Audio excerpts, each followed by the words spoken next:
And the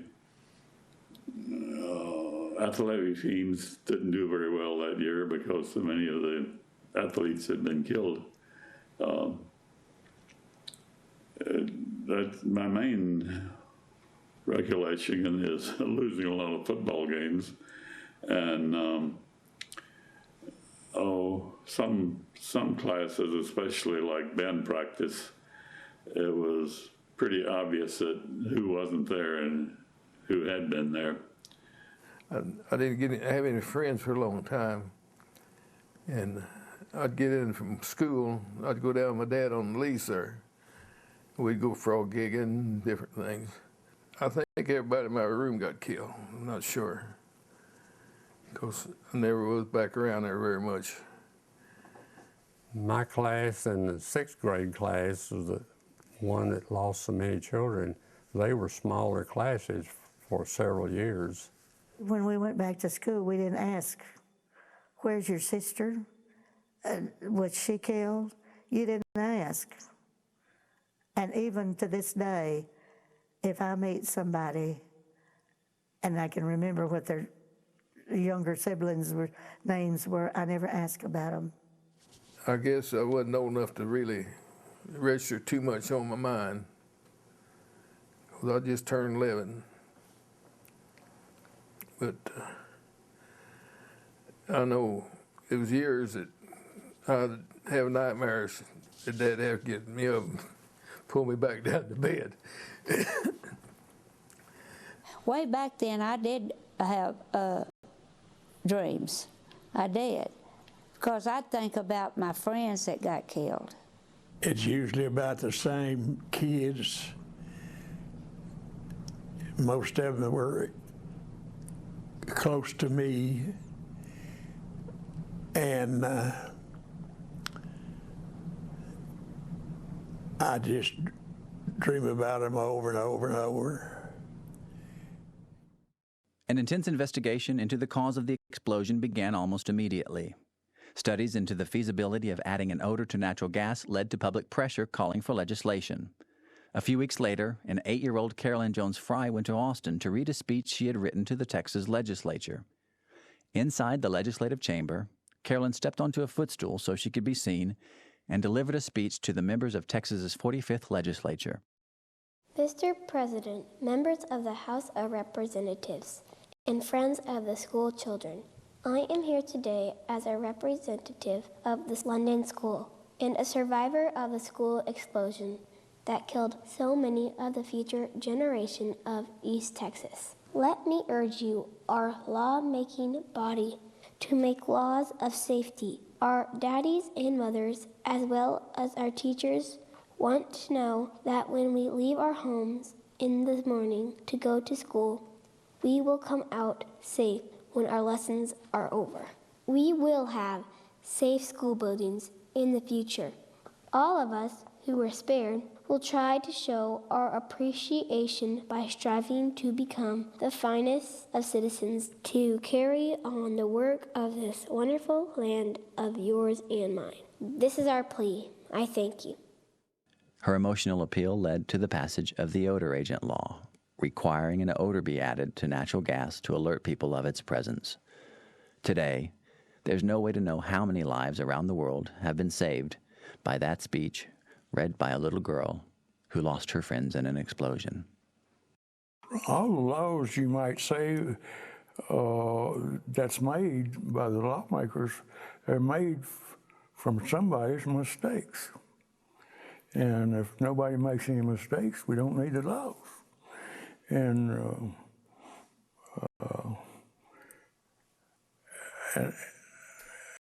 nobody was, it was a case of ignorance, of not knowing the dangers and the powers of gas explosions. People were sort of divided into 3 factions. Some of them blamed the school administration, some blamed the oil companies that provided the gas, and others didn't want to blame anybody. And there was a little animosity, I believe, between these various groups at one time. Mr. Shaw, I feel as sorry for that man than anybody. He lost a son. He didn't lose everybody, but he had so much on him that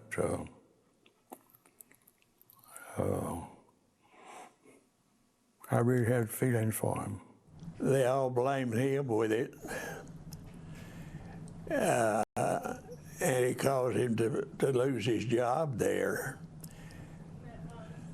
But he went down to a community where he grew up, and they gave him a job for the rest of his life. In my young age at the time, I thought the powers that be took care of everything. I know we question that more now, but we didn't at that time.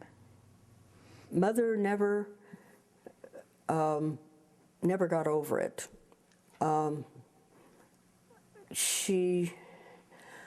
We would hear her talking. It was very strange, and I can't really account for it, that she would talk to other people about what had happened, and she would tell the story,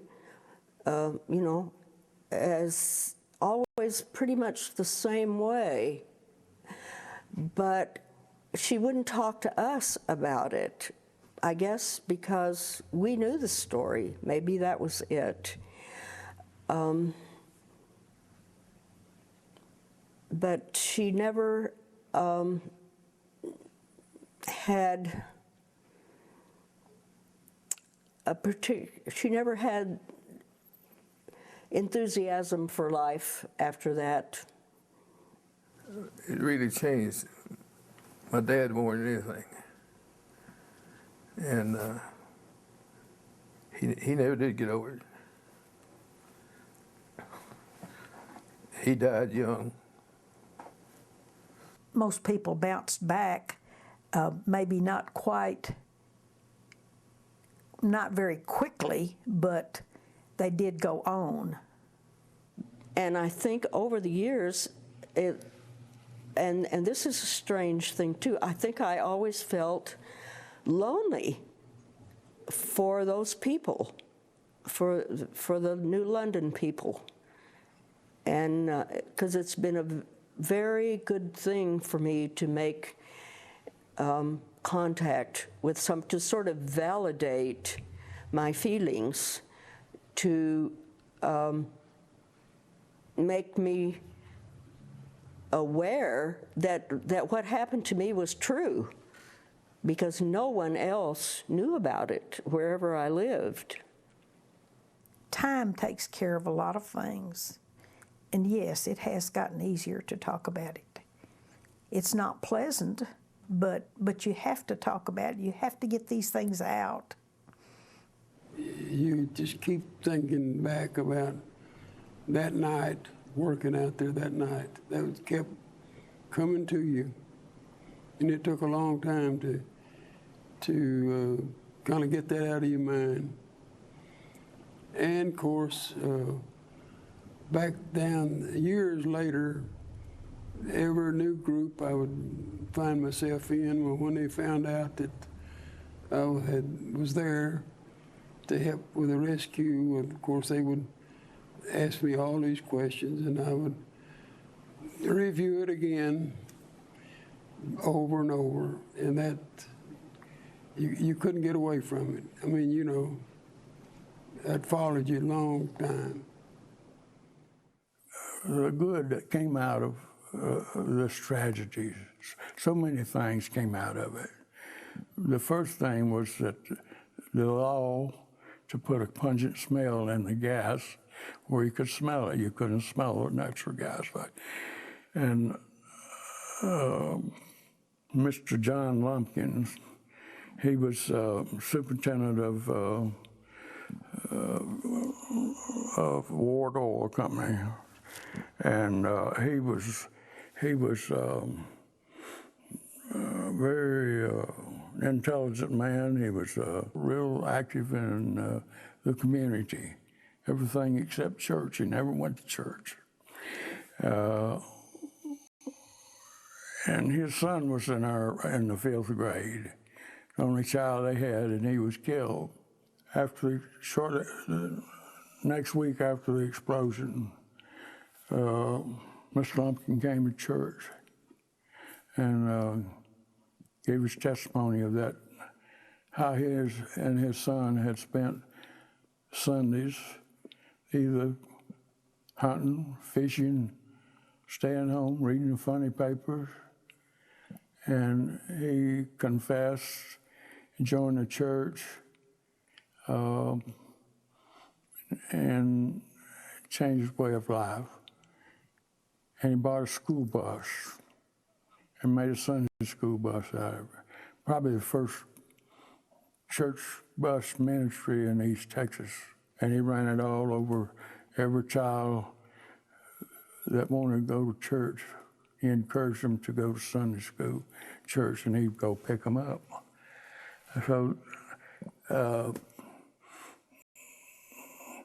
you can just take any world tragedy, hurricanes, anything, it's going to change people's lives. So to me, and I know it takes what it takes to change a person. And tragedies will do it quicker than anything. I've thought about the Bible story when the Lord was trying to get Moses to lead the people out of Egypt. And he told him he'd help him, and he would hide his soul in the cleft of the rocks. Well, I'd say the good Lord hid my soul in the cleft of broken bricks. I don't say that I ever did anything to pay for that, but I have tried to live a decent life. I consider myself a Christian, and like I say, someday I hope to see my daddy again.